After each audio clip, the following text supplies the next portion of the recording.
What's going on, everybody? Welcome back to another episode of Squad Creator Podcast. I'm your host, Seak, Parris. You can follow me at 12 Gone Apparel. We brought out another special guest for you, but before we get to him, I'm going to let my co-host introduce himself. Mike T's the second half of Squad Creative Podcast. Follow me, Mike T's, on all social media platforms. If you don't have time to watch, please listen on Pandora, SiriusXM, or wherever podcast is played. But today we are rocking with A-Dub. How are you doing? What's going on, everybody? Thank you so much for tuning in. I appreciate you guys for having me on once again. Always a pleasure, gentlemen. And I see y'all doing y'all thing, interviewing a lot of very, very influential people in the industry. So congratulations, you guys, on your success. Keep it going. Thank you. So, hey, man, what's been going on, man? It's looking real nice behind you back there, man. You done made some moves since we talked to you last. Yeah, so like I outgrew my little space that I had in the house. You know, we all start in the house, and then as things progress, as things make sense, as we run out of space, you know, you upgrade your production or your workspace to suit the needs of your clients and stuff like that. And I've always been interested in different methods of garment decorating, and now that business started to pick up, I'm more so trying to show my audience how to be more efficient and using the method that makes the most sense to my business, which is embroidery. Clearly, as you guys see the machines in the background. Yeah. So that's what I've been doing. I've just been doing things that make sense for my business and trying to grow my business. And so far, everything is working out good. I just, got to keep the momentum going into next year. And I really have a good feeling that next year is going to be very, very great, not just for myself, but for you guys and for everybody in the garment decorating space. I really feel like things are starting to come together for all of us. It's a competitive space, but it's like a healthy competition. It's healthy competition. And the thing I like about it the most is there's room for everybody. And there's room for all different types of opinions and personalities, and room for people to do things their way. So yeah, I'm excited about next year, man. So why is it embroidery was so important to your business, and how did you determine that? Well, for me personally, and in my business, embroidery yields the biggest return, and it has arguably one of the largest learning curves to get involved with. And it takes a while to, like, not master the craft, but to get good enough at the craft where you can do it confidently and offer a good quality product. And that good quality product yields a high return, right? And when you're able to mass produce in a time that makes sense, then the profits are significant, are very significant. So I came up with a spreadsheet that I plan on putting on my website, where I can plug in how many stitches a design is, how fast you're running your machine, stitches per minute, and how many pieces you have to create, how many pieces you have to make, and how many heads you're running. And that'll tell you the total time that job is going to take. And you take that time that specific job is going to take, and you see how much you want to pay yourself an hour. And that's how you can determine and start to break down, like, how much money you're making and stuff like that. And when I did it for embroidery, it made the most sense. And once you really start getting your system together and you start getting your consistent orders, the prices for these large machines that used to seem so astronomical for people with backgrounds like myself, are very, very minute. So it's like you're paying nothing for the machines when you're consistent and efficient. Yeah, man. So I noticed you did add a lot of different equipment, but I'm gonna back it up a little bit. You got your retail space, man. That's an accomplishment in itself. How does that feel? It feels good, man. But I didn't open up to the public yet, but I want to do it starting in January. And I guess you guys are the first to know that. Starting in January, I'm going to open up the front of my production studio as a retail space so people can come in and shop. It feels really good because garment decorating is one thing and doing custom apparel is one thing, but retail sales is like ridiculous, man. The return on retail sales is like ridiculous. Like you can make, custom garment decorating is huge, right? It's huge, lots of money, custom stuff. You can charge for all types of stuff. You can charge for artwork, you can charge for prep work, you can charge for, all types of stuff, right? And garments, different types of garments, whether you want a low end shirt or a high end shirt or a high end sweatshirt, whatever, varsity jackets, whatever. You can charge for a bunch of different things. But when it comes to retail sales, if somebody has like the idea in their head that they're going shopping, if you're going shopping and you get to a store and you see some dope stuff, it don't matter what it is. If it's dope, you get it, right? Sure. Versus when you're going, to get something made custom, you have an idea in mind and you want that specific idea done as close as possible to what you envisioned in your mind. But when you're going shopping, you're hunting for whatever it is that's dope that you see and you grabbing it, right? And if it's different, if nobody else has it, you're gonna get it. So I'm excited about the possibilities of that because that's a whole another stream of revenue that's not tapped into that much in my business. Online sales is one thing, which is huge because I always loved the idea of not having overhead of a store. But now that I have production space, now I was actually forced to get production space because I didn't have any more room for what I wanted to do. And the production space didn't even impact me the least bit financially. It just made sense to open up the front of this space. And what really opened up my eyes recently, when I first moved into this space, it was the summertime. So I when I got everything transferred over in my name, I forgot to do the gas, right? The heat.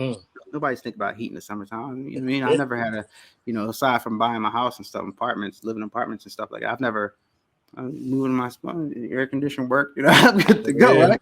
So they hit me with the shut off. They shut the heat off and it started getting cold. So I'm like, dang. Hit me with the shut off notice and shut it off the same day. Didn't even give me a warning. But of course I wouldn't have got a warning because it wasn't in my name. So fast forward, I got the heat guy to come out and turn on the heat and stuff like that. And he turned it on from downstairs, came upstairs. When he walked in, as soon as he walked in, he said, damn. He was like, oh, you do all this? I said, yeah. So I noticed he gravitated right towards the front where I have like my little makeshift small little store. And he just went in. He went in. Like he bought 2 shirts and a hat. Shout out to that PGW guy. He bought 2 shirts and a hat. He was like, oh, this is perfect. I'm going to Sixers game tonight or whatever. What do you say, Eagles? I did Sixers game tonight or whatever. And I'm like, so then after he left, I'm just standing there like, damn, this dude really came in here on the clock at work and just like, I want this. He lost track of what he was doing. He just went, dang. Yeah. And he saw some hot stuff and he was like, give me that. So I'm like, yo, if that happened to him, if I can have a few of him every day, then that's a whole nother thing going on, right? And I'm in love with the idea and I'm anxious to see what's gonna happen. And that's gonna motivate me even more to like push my artistic side to come up with some new original interesting things. Because when I'm making videos online, it's one thing to show the process of intricately of how these machines work and stuff like that, but it's a whole nother thing to like get into my mindset and my artistic bag so I can make something really, really nice. So when somebody walks through that door, they get the same reaction every time and it makes them want to pull out that card and swipe, tap, tap. You know what I'm saying? So yeah, I'm excited about that, man. I'm excited about that. So I think that's definitely going to take my business to the next level because I wanted to hire somebody all year this year. And I did, but this wasn't like what I had in mind. I wanted somebody to work in here with me and start helping me do some things that I do. But I hired people virtually that help me do some things that I do, so yeah. One thing about that overhead and hiring somebody is the whole trust issue and the whole Yeah. scouting process of finding the perfect employee that's gonna show up. Big time. That's Man, gonna be tough. That's one of the things that's taking me so long, because you want to find the right person. But yeah, what I realize is you can try to find the right person, right? yeah, You can try to find the right person, but ultimately, the right what you think is the right person might not be the right person. So you just gotta like partially like vet as much as you can, and then just dive in and let somebody come in. And what's gonna make that person the right person is your ability to develop a system to train them to do exactly what it is that you want them to do, so that your company can be profitable, and so that it makes sense for the business. You know what I mean? And there's no way that you can start to build that system unless you just hire somebody. Even if you get that right person, your lack of being able to train that person might mess up the situation. So now I think what I'm gonna do um is just to get somebody in here. Just get somebody in here, and I'm first gonna write up a list of what their duties would entail and what I would want them to do. You know, because I don't want just a store attendant, right? right. I want somebody to pretty much do everything I do. So I'm going to train them how to, I want them to take pictures. I want them to take videos. I want them to come to expos with me occasionally and record me interviewing people. I'm going to teach you how to edit video. I'm going to teach you how to use my cash register system. I'm going to teach you how to use the heat press. I'm going to teach you how to use the DTG. I'm going to teach you how to do some embroidery so you can get on there and you can knock out some orders. I'm going to teach you how to, use the, labeling system so you can package and label up some stuff, all that, so an assistant versus just a regular employee. yeah, an assistant. That's more of what I'm looking for, more what I have in mind, I guess. Assistant, virtual assistant, no, in-person assistant. Yeah. And I think once that person, I'm able to train that person properly, then the returns will far exceed how much it costs to hire that person. But you can't get there unless you get people indoors and start developing the system. That's an opportunity for that person, whoever that person or persons may be. Yeah, definitely. Because I got people all day trying to fly me out just so I can show them how to do this and show them how to do that. And I'm like, yo, man, I gotta stay here and do some videos. You know what I mean? Because I gotta do this and I gotta, I like playing with my gear. So it's like, yeah, it's like a kid, like I'm a kid in a candy store, man. I like playing with my stuff every single day. I like coming in here, making something new and doing different things. It's fun to me, and that's part of the reason why I think a lot of us got into garment decorating, because it's fun. You know what I mean? We like big kids. You know what I mean? We maybe football or basketball didn't work out, so you know what I mean. We get to do something else that we love to do. You know what I mean? So that's a big part of it. So did you recently buy a DTF machine too? No, I didn't buy a DTF machine. Oh man, y'all about that? Yeah, All American. I'm All American Print Supply's first affiliate. So they sent me a DTF machine, the Prestige R. Yeah. Okay, I thought. Okay, yeah. interesting. Estevan, he was on here one time. Oh Okay. Yeah, Estevan's dope. That's a nice guy. So talk to us about that. How's that experience? I mean, I watched the video. Come on, man. Spill the beans. So I did an unboxing video, and I did the unboxing video, and since I did the unboxing video, I just yeah, I did the unboxing video, and all right, that's good. and it's we haven't been able to get it up and running. Yeah. So yeah, they're sending me out another one. We're working it out. Okay. I shipped the other one. I shipped that one back, and we'll get another one in soon. So hopefully we'll have it up and running so we can shoot some content. And I'm talking to them, and really trying to, because our job as content creators and influencers and affiliates and stuff like that is partially to help companies work out their bugs, right? And sometimes we look at these companies as individuals. Like I looked at All American Print Supplies, like, wow, when you walk into the expo, they got a nice booth and everything's all set up. But behind the scenes, a lot of the times we don't know what's going on as consumers or as spectators. And as part of our job is to help them. Just like I said, I need to get an employee in here so I can train them and, figure out my process. We got to understand that these are regular people just like us. So they're trying to figure out their processes also. So Right. I'm trying to help them figure out their process so that what happens to me, doesn't happen to other people when they make a purchase, especially when you spend your hard-earned money. Because I try to like people like me, you know what I mean, that came from, I always say that came from my background. If I'm spending $5,000-6,000, I don't want no issues. I Yeah. don't want no Yeah. issues. You know what I mean? So part of my job working with them, I feel personally, is to help them so that stuff doesn't happen, that doesn't need to happen, that might tarnish their reputation and Yeah. tarnish my reputation for influencing somebody to make that purchase. So yeah, I'm kind of handling that situation in a intricate manner so that it can make sense for everybody. But Yeah. yeah, so Hey, Dub. For those that don't know, or might be their first time ever seeing you on the Squad Creators podcast, how long have you been in the print industry? uh I think it's definitely been over a decade. It's definitely been over a decade. I don't, maybe just 11 years. Let's just say 11 years. It's quite a bit. Started off with a silhouette cameo, just like a lot of people. Heat. Start off with, as a matter of fact, I started off with just a heat press and a regular inkjet printer, and got some some sheets off of Amazon that you can print off with your inkjet printer and transfer onto a T-shirt. So that's how I started. Then I got my single needle embroidery machine because I always had in my head that embroidery had this high value, so I was very interested in that.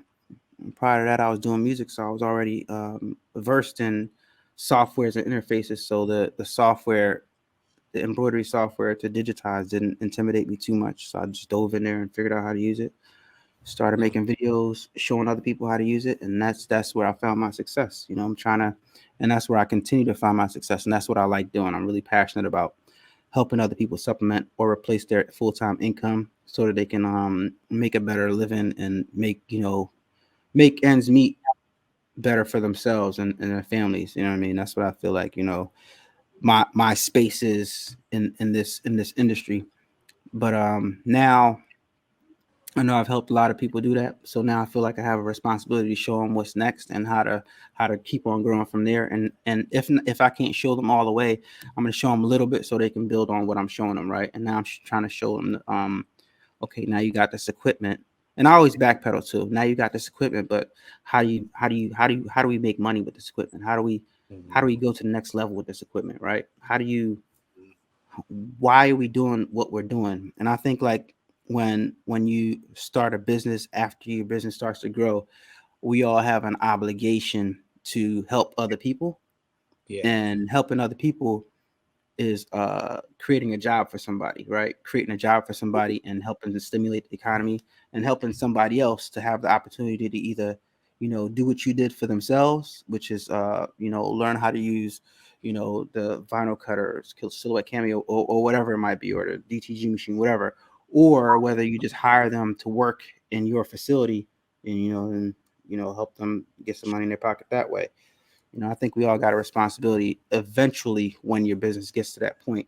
If not, then your business, to be honest with you, businesses that don't start hiring people get to a certain point and you're going to be at a standstill. You're not going to be able to grow because Yeah. no matter how much you perfect your craft, no matter how good you get at screen printing, embroidery, DTG, you're still only one person. And a machine can only help you but so much, right? You can be Right. efficient by having more embroidery machines, but you're still only one person running all those machines.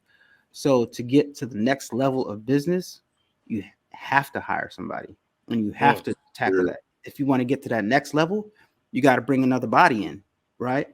So I'm trying to get people to understand that. And like initially when you bring that person in, you're gonna have to take a hit for a while, because just because you bring somebody in, it's just like anything else. Like you take a hit when you buy a machine, because when you buy a machine, you don't have the customers right now. you got to figure out how to learn that machine. So you take a hit up front, right? And you're like, ouch. That's why most people, they see a 16,000. I ain't buying that. You crazy? Yeah, but you're gonna get a nice car. You know what I mean? Yeah, true. Right. You ain't making no money off of that nice car, right? You're gonna get a return off of this eventually when you learn how to use it properly. But you know, you're gonna take a hit from hiring that employee initially, but when you build that system and when you figure out, see, your employee is just like another machine, right? You know, but you gotta. I'm watching different videos on employment and stuff like that, and learning different things, that ways to analyze things, and you have to make that person happy working with you. I don't want to say for you, but working with you, because you know, I want my environment to be fun, man. I don't want it to be like stressful, you know, at all. I don't, because I know that feeling of, man, I gotta go to work. Damn.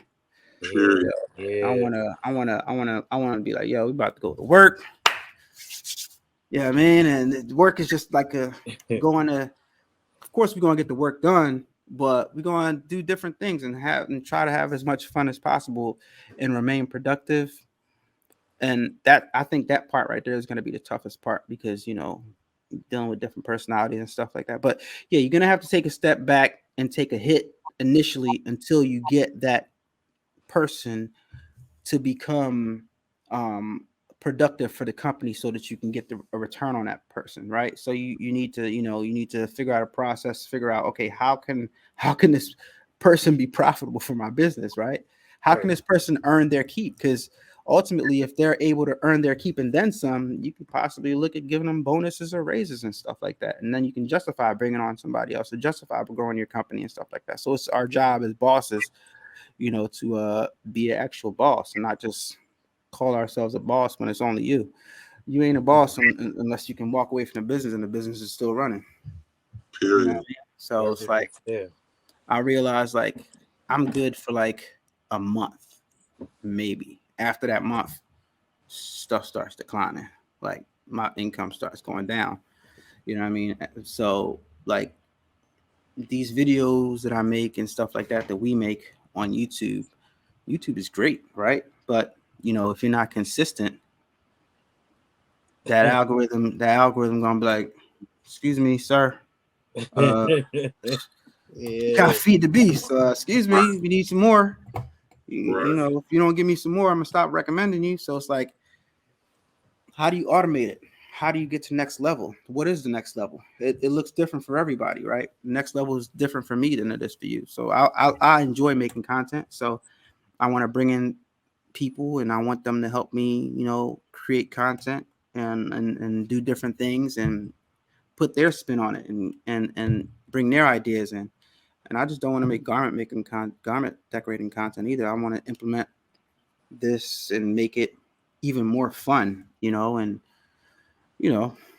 I think that's the best way to look at it. It's not just being one lane or just specifically talking about. You can't anymore. Being one lane will kill you. You always shoot yourself in the foot. Like, you know, you hear all the financial gurus on YouTube telling you to, you know, have multiple sources of income. But that's true, man. Like, you can't be in one lane. You shooting yourself in the foot because there's always a drought in. There's always a certain time where one thing is doing better than another thing, and then another thing is doing better. You know what I mean? It's like a cycle. So it's beneficial for us all to be involved in not as many things as possible, but the things that interest us and the things that we can offer the most service to in that area. And I say that not, you know, because ultimately, if you want your business to be successful, you got to be a contributor to society. You got to offer a service, you know what I mean? Because like, the easiest way to get somebody to spend some money is to give them something that they need, or give them something that they want, that they're looking for. And that's offering a service, you know what I mean? A product or a service. What are you looking for, or what do you need help doing? Product or service. So that's the easiest way to make money. So like, I'll be trying to change my mindset a lot when I think of business and when I think of hiring somebody. That's when I had checked myself, like, I don't want to hire somebody to work for me. I want to hire somebody to work with me. And I want my company, and the way I structure my company, and the way I we work together to be conducive to that person. So I'm kind of like serving them, kind of sort of, and you know what I mean. But that's where it's going to be tricky. So we'll figure it out. Figure everything out. All right. So you got 100,000 plus subscribers. How do you and all these people come to you to learn about the t-shirt, garment decoration industry and stuff like that? How do you offer other kind of content with being that important to the t-shirt community? Well, I basically kind of go with the flow, kind of sort of, but I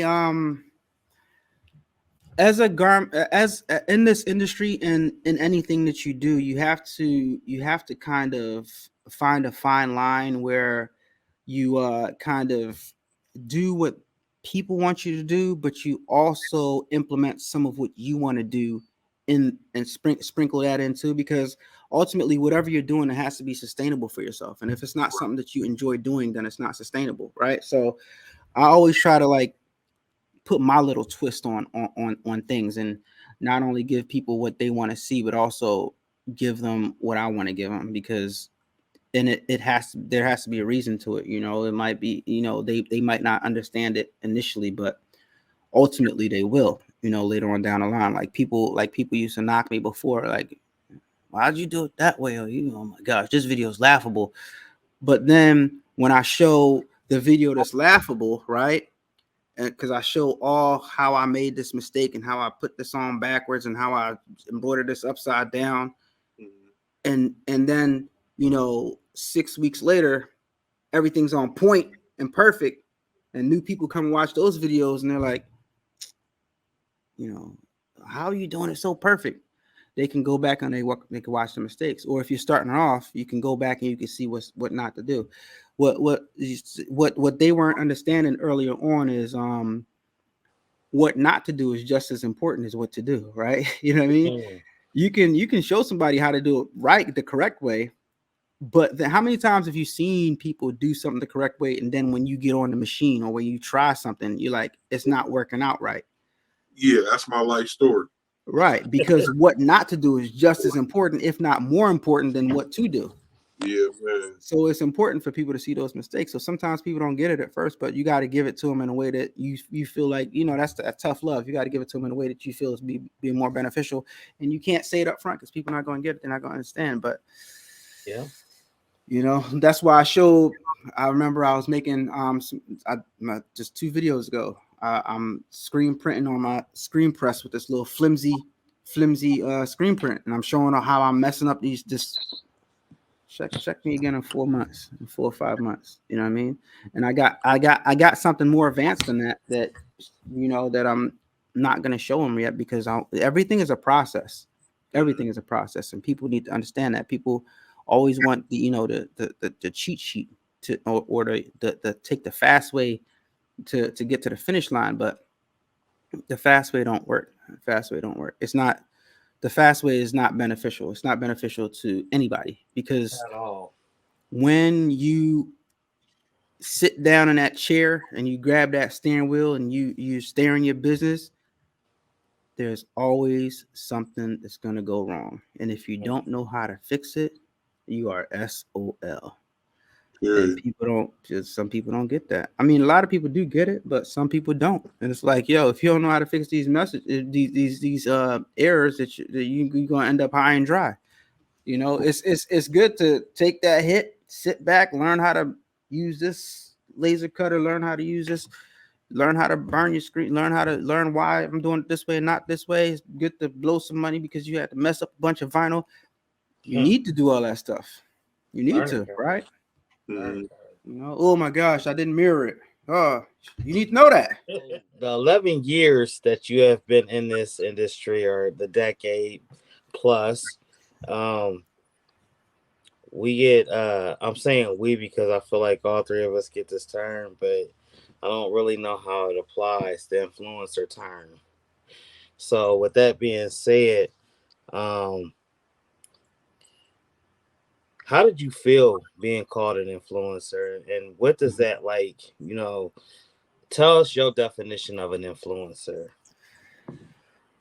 To me, it feels fine being called an influencer. A lot of people, I've heard some people say that they don't like the term influencer because I don't know. Maybe nobody wants to be put in a box, and you don't have to be put in a box. But I don't mind being called an influencer because I am an influencer.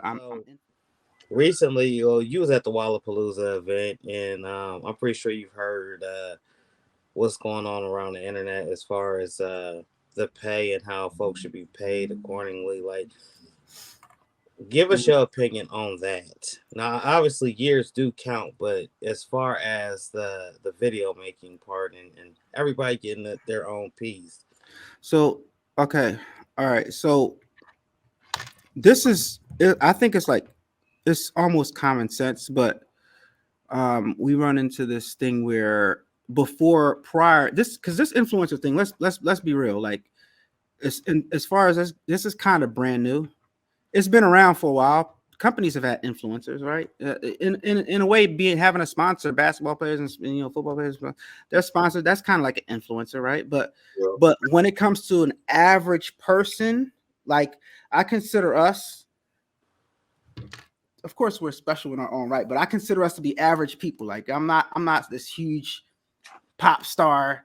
You know what I mean? So it's like average people becoming influencers is a new thing. And that's because social media is still a baby, right? Mm-hmm. So average people can start doing something, become an authority in that space, and now become an influencer, right? Mm-hmm. And now influence people to make purchases and promote companies and services and products, right? So it's common sense. It's just like a regular business model. If somebody walks into my store and they purchase something, they get that something and they walk out. So if a company hires me to influence them, to influence other my peers and my to purchase their items, then I deserve to be compensated. Because prior to, what we have to remember, I come from a digital film and video production background. Like my degree is in digital film video production. So, and my son was with an acting agency. He has a commercial that aired for years with Darrell Revis, football player. And I know how much these commercials cost to make. Just one commercial. Just one commercial. I know how big these productions are and all the lights and all the people involved in the set and how many takes it is and how many hours it is just to shoot one commercial. Yeah. So I know how much it takes to produce one commercial to promote one product.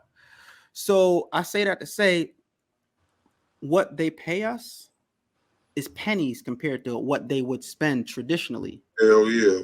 But percentage of pennies, right? But on the flip side, what we have to understand as small content creators, right, and as influencers, is that what we perceive to be big is not as big as we think it is. What I mean by that is, take a heat transfer house, because that's one of the most popular companies amongst our industry right now, I think. Mm-hmm. We've been to Fargo. All of us been to Fargo, North Dakota, to their facility. Do you consider them to be a big company? No. Right. They're not a big company. They're not Nike. Right? They're not Nike. So we deserve a fair share, right? But we don't, we can't ask, them to pay us this large amount of money, but we deserve something for what we're able to produce. And when companies like Heat Transfer Us, and I keep on saying that because I think they have the best model set up, because like they have it on the back end where if somebody makes a sale, like I can literally sit next to somebody and they can make a sale and I'll get the notification in my so I know I'm not getting gypped, right? Yeah. So yeah. I think Heat Transfer House has the best system set up, right? And other companies need to follow suit. But now it's getting to the point where the industry is getting competitive. So companies are not only offering an affiliate commission, but they're also offering to the more, and this is the next step of it. Once you really become good at what you do as an influencer, now, companies are asking you to be exclusive to them or to give them a certain amount of videos for a certain amount of time for a certain amount of money, right? And sorry guys, but so they're all different tiers, you know. And then there's the mega influencers that have like, you know, 1 million followers or 1 million, you know, larger audiences than all of us. But like, you know, there's tiers, and it makes sense. It makes sense because companies are paying for eyeballs, right? Right. If you know, we all have companies, right? If you have your company and you can't pay somebody that has 3,000 people in their audience the same as you would pay somebody that has 100,000, you can't. It just doesn't make sense. It doesn't make sense. So we have to, and not only does it not make sense, but for the person that took their time, that took years and years and years to build themselves up to the point where they have that many followers and that many subscribers, that's not fair to them either, because, you know, that's the equivalent of somebody wanting a cheat sheet to operate this machine, but they haven't learned all the nuances of what to do and what went wrong. It's the same thing. You can't expect, like, it just makes sense from a business perspective, because we're all going to get to that point, or I would hope that we all get to that point where we're able to get influencers, right? If we want to grow our company like that. I've thought about it. You know, I got an online store. I got, you know, it works. Advertisement works, right? Companies spend, even before social media and before that, we had, you know, billboards and posters. We would post up flyers when our CDs came out or our tapes back in the day. I mean, post up flyers on the telephone poles. It works, right? So if it works from a business perspective, it has to make sense. You have to get a return on your investment. And if you're not getting a good return on your investment, then the whole thing has to be scrapped. So we need to participate and we need to let it be what it is and let it make sense, so that when we are given that opportunity, then we're able to utilize it for what we want to utilize it for. Myself, it's worked great for me because it fueled my ability and put me on a fast track to be able to reinvest back into my business so that I can future-proof my business, right? Mm-hmm. Because I'm always like, okay, this is great now, but what happens if this just stops? I'm a worst case scenario. What happens if this just stops? All this money just stops coming in. All right. What do I need to do so I'll be all right? I need to gear up. I need to gear up so I can be straight, so my business can be straight, so I can still be able to make what shirt making method is hot, what garment decorating. I need, okay, let me buy a sewing machine, let me buy a let me get a DTF printer, let me get a DTG printer, let me get a white toner, let me get all these heat presses. So when I hire these employees, everybody had their own heat press. Let me get a pre-treat machine so they can pre-treat shirts easily and there won't be no problems. Let me get embroidery machines so I can knock out work faster. Let me get a laser cutter so that I can cut out the pieces so I can do my applique. Let me get, you know what I mean? Let me get all this stuff now while I got it. So if the well runs out, if a well runs dry, I'm still good. You know what I mean? It's about securing your future for your family and showing people what they need to be doing. Because a lot of us from the inner city, you know, are not used to having no money. So it's like when we get a little bit of money, we go mess it up. You know what I mean? And at the end of the day, like if stuff runs dry, we don't got nothing to show for it, because, you know, I mean, you can't, you know, a pair of sneaks they're gonna get dogged, and then you're gonna end up throwing them away. So you do that, but so many times, you know, everybody like nice stuff, but at the same time, like if you start your business and you run your business properly, you can afford to buy as much as you want. So it's like that's part of our responsibility too, to show people the process of how to build it up and how to build it up in a way that makes sense, and show people what to do and not to, you know, ruin stuff when they have opportunities. Because, you know, when the opportunity is gone, you can look back and think of all the things that you should have did, you know, and you didn't do. That's why I plan on doing more videos where I tell people to, like, you know, choose where you get your information from wisely, because I can take a picture of anything that comes out and have the picture in the video and just talk about that thing all day. Yeah, man. I mean, but does that make me qualified to, you know what I mean? Does that make me knowledgeable about the ins and outs of that thing? Mm-hmm. Arguably not, because I don't have it. I don't live with it every day. I don't put my hands on it every day.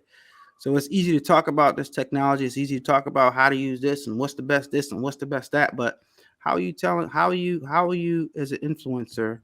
You know what I mean? And it's not directed to anybody, by the way. I just directed to my audience and the people that are going to watch this, because there's a lot of when I was coming up as an influencer, there was a lot of BS online about different machines and stuff like that. But the one thing I noticed was a lot of people had a lot to say about stuff that they didn't have, right? And you can't give advice or tell people, oh no, that's not a good machine if you've never used that machine. Right. And the reason why I say that is because these machines behind me, I was told that these machines didn't work, and it was a lie. And maybe the people didn't know that they were lying. They were just going off of what they heard. You know what I mean? What they heard, what you hear don't fly, and it shouldn't fly in life. You should go through these experiences yourself and learn things yourself, and that way you're well versed in everything. Then now you can know what process works and what process doesn't work. Or sometimes a process might work for you, it might not work for somebody else, because different people, have different abilities to comprehend how to use different things. So, a Cricut might work for some, a Cameo might work for some, a GraphTech might work for some. You know what I mean? Different people might have different ways, different methods they want to use things. So, go to a channel that does screen printing for screen printing advice. That has screen printing equipment. Go to a channel that does embroidery for embroidery equipment. And even when people come for me for embroidery advice and they ask me, hey, well, what do you think about this machine? I always tell them, well, I don't have that machine, so I can't tell you any information about that machine. And people always ask me about all types of machines. So what do you think about that? I don't know what I think about that. I've never used that. I saw it. I've seen it. I saw it working at the trade show, but I don't know. I don't know if it, I didn't take it home and try it for myself, so I can't give you information on that. And that's part of our responsibility as influencers, to give out accurate information based off of our experiences and not what we hear or not what we've seen, right? I could see stuff all day. That don't make me qualified to be an authority over that industry. Right. You know what I mean? So be careful who you get your information from. Great advice. Because you could see these people, what they don't realize, they could mess up opportunities for other people, right? Because that could be a, like, for example, this company right here, Racoma, they were the first ones that came out with the 0% financing. If everybody heard the machine wasn't good and it doesn't work and took that advice, nobody would have took the opportunity to take advantage of that 0% financing, and I wouldn't be where I'm right now. I wouldn't have the chance to get ahead in life. This life changing stuff right here. You know what I mean? Yeah. Making a couple extra dollars on a consistent basis is life changing to a lot of people. Just a couple, not don't got to be $10,000. Just a couple extra dollars on a consistent basis is life changing to a lot of people. So that's how vital putting out the right information is. So that's why I tell people, be careful where you get your information from, because a lot of people talk about stuff and they not about that life. You don't do it. You don't do it. Stop telling these people stuff about some stuff that you heard or some stuff that you've seen. You don't have that. You don't own that. So that's why, as a content creator, influencer, business owner, entrepreneur, whatever you want to call it, I got my hand on this. I got my hand on that. I got my hand on that. I got my hand on some sublimation. I got the F21, the F570. You got the Sawgrass system. I got the RP one. I got the GraphTech. I got the Cameo. I got the Cameo Pro. I got the Cameo Plus. I'm qualified. Yeah, I can, and I'm kind of, versed in different areas, so I can tell you when I get a customer ask me for something, I can be like, okay, they want this on this way. This method will be best for it. Or I could do this or that. And I know this, if I do it this way, I can charge them this amount. Or if I do it this way, they want to save money. So I'm going to do it that way because they want to save money, right? But they still want a good quality product. So I got different options in my head because I've played with different methods. so I can offer different products and different services, and I can talk about that with my customer, and I can advise people on what they should do in their business. But I wouldn't be able to know that if I didn't live with this stuff and play with the stuff and use this stuff and figure out, how to get their DTG printer to ink. Print heads not to clog. Everybody's scared of DTG printers because they're like, oh, the print heads can clog up, and the print heads. How long have I had my DTG printer now? What kind of DTG printer do you run? A Ricoh R1000. Yeah, I want one. All of these things it's about maintenance, and I blame some of the companies too, because a lot of the times they don't put out the correct information. I gotta be careful how I say that, but they don't put out information on how you should really take care of the stuff. You know what I mean? Like these DTG printers, they're not that hard to take care of. It's tedious initially, but ultimately it's not that serious to take care of these things. The toughest part is making sure it's ink in there all the time, not letting that ink get down to zero so it can circulate. But if you're consistently making shirts, you know what I mean, or if it's part of your business, then that ink cost is nothing. That's how I can tell. Let me ask you this. Huh? Let me ask you this to play off of what you just said about the companies. Do you think that the companies don't give out the right information some of the time because they're sellers and not actual users? Or 100%. It's a company. They're trying to make money. If you have a product, you're trying to sell a product, right? Yeah. You're trying to sell a product. So it's like, if I'm trying to sell a product, I am responsible for showing people how to use that product to a certain degree, but I'm also responsible for making my business be profitable, right? Right. So there's a fine line. That's where it comes into play. Good companies versus bad companies, or people have different opinions about companies that offer you a lot of customer services after you've made that purchase. So like, you know what I mean? So it's like, different companies handle situations differently, and ultimately the companies that are going to be around are the ones that got the best customer service. You know what I mean? And it's also a good thing too. It's a good thing for us influencers, or me as an influencer, that they don't put out all the information, because that creates an opportunity for me. Yeah. Yeah, right. If they put out all the information to the T, there'll be nothing for me to, teach people or show people. Right. So it's like, and they look for us to fill in the gap. You know what I mean? That's why, arguably that's why AA Print Supply or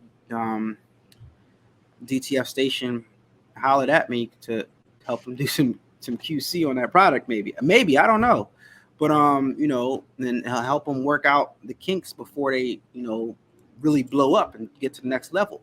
So it's like, we have a responsibility and they have a responsibility, and part of them handling that responsibility as far as how to use the equipment properly is probably hiring us or using a few of us to make videos for them to show people how to properly use the product. It's all theory, but back to what you were saying, Mikey T's, this industry is changing. It's changing. Yes. and it's actually changing fast. You know what I mean?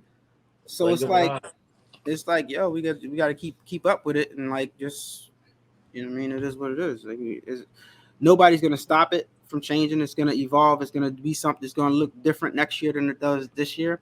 It already looked different this year than it looked last year. Yeah. You know what I mean? So it's gonna keep on changing, and and people are gonna be in different positions next year than they was last year, and the year after that, other people gonna move up and move around, and some people gonna be down, and some, it might be a circle. Who knows what? But our biggest responsibility is for us and our families, right? As individuals. So we got to do what's best for ourselves. And if what you're doing or who you're working with doesn't align with that, then it's your responsibility, and it's to as a man, and to take care of your family, to put yourself in better situations and surround yourself with people that align with your goals. Absolutely. So, So we've been actually doing this for what? We going on 3 years, Seek, the Squad Creative Podcast. Yeah. And we've had some changes, some different, some variances that's going on with it. And we are changing too with the times of the industry, I feel. Um Hey Deb, I gotta ask you this. How important is the Squad Creative Podcast to the industry? I think it's very important because what's happens is you guys, you can only there's only a certain amount of people that like are big influencers versus small influencers and stuff like that. So, and there's new influencers coming up all the time, and new people. Let's not say new people in the industry. All right, Yeah, big people in the industry, small people in the industry, and like it's important to have people like you because you guys kind of like can introduce not only the people that have been around for a while, but also the new up and coming people, and give them a little small play. You know what I mean? So and it help people know where to go find the information that they're looking for. So I think it's dope, man. I like what y'all doing. You know? we greatly appreciate that. Now Um, y'all heard that, right? Everybody watching this, we gonna clip yeah, these two, and y'all heard this. So all y'all out there, we one of the longest running industry podcasts right now, yeah, and we still at it. Big people, little people, and everybody in between. So Word, for word. sure, for sure. Well, I brought all that up to say that you was there when we first started. You was there when we was getting over the middle, and you was there when we were finally establishing our voice and the way we wanted things to look. And we just gotta say big salute to you, man, because every step of the way, like we've seen you grow as well. Your progress, yeah, I your appreciate that. expansion, going from the house to the storefront, to a full catalog of equipment that you have behind you, Yeah, and excellent videos that you've been putting out. So, I just want to give thanks where thanks is due and give you your flowers, man. I know I we, appreciate that. we call you out a lot, and we're going to keep calling on you because we got to stick together, man. And For I love sure. what you're Most doing that. over there, man. For real, Most for that. real. Y'all got to get some regular sponsors, man. I know. So that's in the works. Y'all hear that, public? You know what I'm saying? We looking for some Coleman, regular Y'all got a sponsors. lot of y'all got a lot of different people coming on the podcast, and like that's a lot of different eyeballs. You know yeah, what I mean? Y'all got everybody from people that have 500,000 subscribers all the way down to people that got 4,000 subscribers. So that's a lot of different eyes that y'all can get on this podcast. So these and the thing is, like, I feel like we're overlooked, man, and it's like when you look at the catalog of people we've sat down with, it's yeah. pretty amazing. I think what it is um companies are looking at how many subscribers you have on your channel or how many Yeah, followers you have on your page yeah, versus what it is exactly that you're doing. yeah. But if y'all stick to it, it'll catch up, and y'all will get y'all just do in the back end. You know what I mean? Just keep at it, and keep spreading the shows on the different platforms, on the Yeah, streaming platforms, as well as the social media platforms, and the YouTubes and the TikToks and all that stuff. Chop it up somehow and put little previews and TikToks, and it'll start to grow. You know what I mean? Because this is like, you know what I mean? It's like journalism type of relevant hip hop type of For sure. definitely. trendy stuff, and showing people how to, giving people the secrets and the gems to jumpstart their business, and some motivation, all that wrapped into one. So Absolutely. yeah, it's dope, man. It's dope. For sure. So I'm gonna wrap it up here, y'all. Sure, you want to wrap it up? You ain't nothing else you want to talk about, man? It's a lot that we could talk about. Unfortunately, my time is not on my side.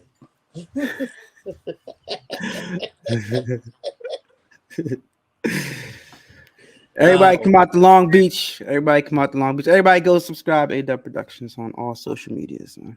For sure, man. And thank you, A-Dub, man. Thank you. Yeah, man. Appreciate you, brother. Transparent conversations all the time. And y'all go follow us on all social media platforms and all podcast platforms. All right.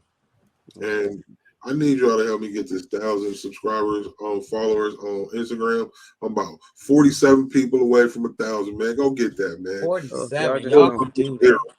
That y'all just don't go follow 12 Going Apparel. Stop playing. Yes. Man, we will see y'all next time. Peace.